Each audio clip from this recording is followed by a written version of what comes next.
Welcome to ACC Student News. The news students can use. I'm Sasha. And I'm Aiden. Here are this week's stories. The world was shocked this week with the shooting death of activist Charlie Kirk at an event in Utah University.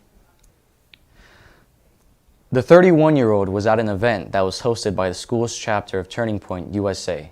Law enforcement officials said the shot was believed to come from a person on the roof of a building. A witness told news media that he heard the gunshot and saw him fall out of his chair with blood coming from his neck. Kirk was quickly taken to an area hospital where he succumbed to his injuries. Authorities do have a person of interest in custody. Federal charges have been announced in the subway stabbing death of a 23-year-old Ukrainian woman in Charlotte, North Carolina. A video release shows DeCarlos Brown Jr. fatally stabbing the 23-year-old after she sat in front of him. The Justice Department formally charged DeCarlos Brown Jr. with causing death on a mass transportation system which carries up to life in prison or the death penalty. According to news media, Brown has had 14 prior criminal arrests. Brown will also be charged in the state case that will run parallel with the federal case. He is being charged with first-degree murder in the state case. Jefferson County, Colorado police have released the identity of the Evergreen High School shooter. According to authorities, 16-year-old Desmond Hawley, who opened fire at Evergreen High School, has died from a self-inflicted gunshot wound at the hospital. In the initial report of victims, they listed 3 teenagers were taken to the hospitals. 2 of these students remain in the hospital, 1 is still in critical condition, and 1 is in stable condition with non-life-threatening injuries. Police have not released any information or motive for the shooting. Republicans and Democrats in Congress are still far from agreement to stop another government shutdown. With 3 weeks left before funding ends, Democratic House and Senate leaders are saying that Republicans have not proposed a good enough plan to meet the needs of American people.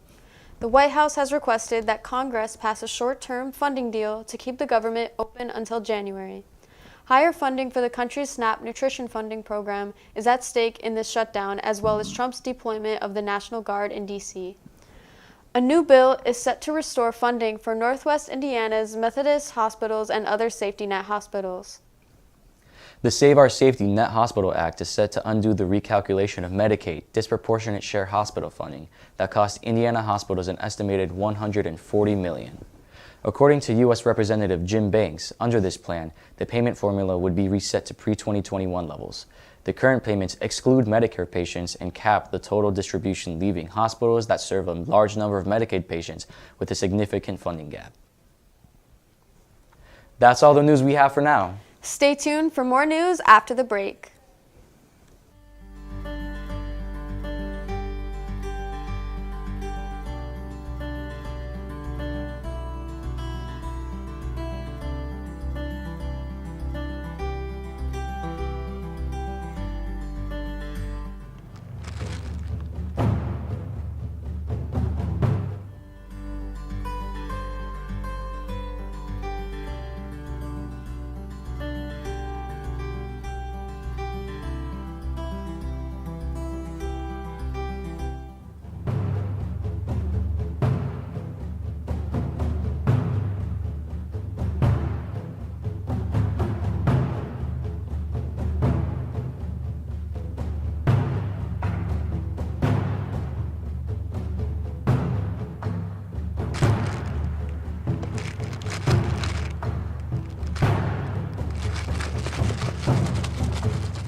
Welcome back to ACC Student News. Here are the rest of the stories.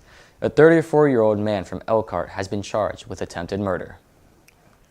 Police were called to a gas station in Michigan City where they learned a 40-year-old local was shot in the leg multiple times.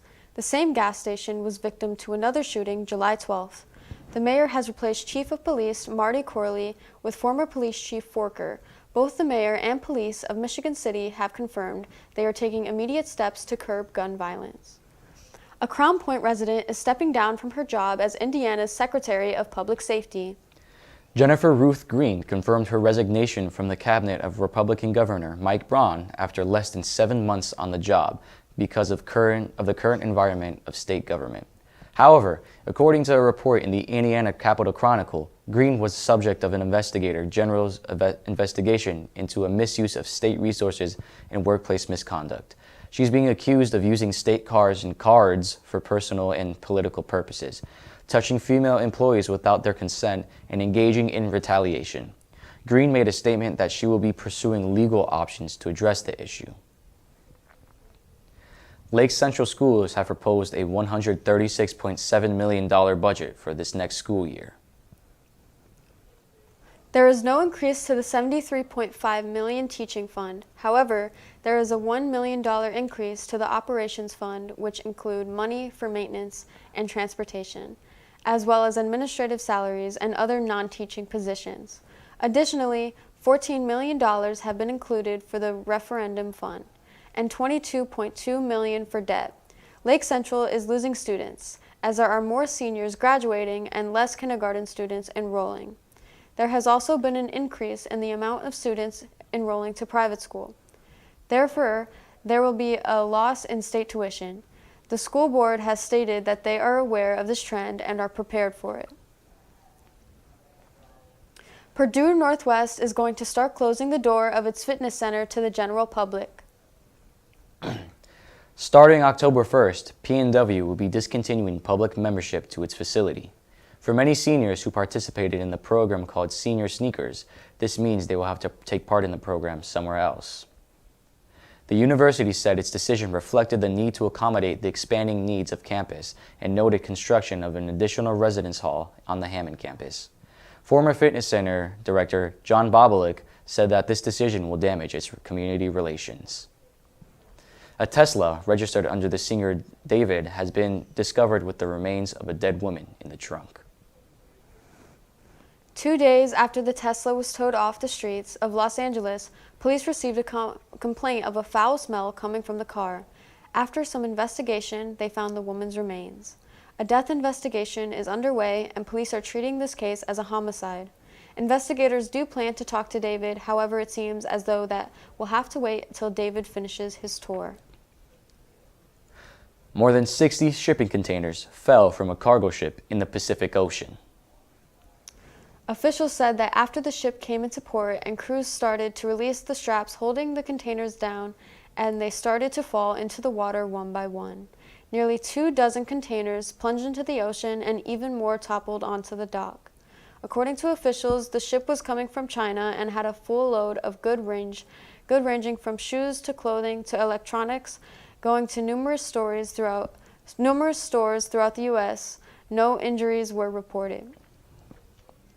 The Indiana Secured School Safety Board approved over $27.1 million to support safety initiatives at nearly 500 schools and districts across the state. Schools in Lake, Porter, and LaPorte counties were allocated a total of nearly $3.3 million from this grant. Hammond Academy of Science and Technology is set to receive $23,000. School City of Hammond, School Town of Munster are set to receive $92,000 in safety funding. Since the beginning of this grant, more than $214 million of state funding has been dedicated to the grant program by the Indiana Department of Homeland Security.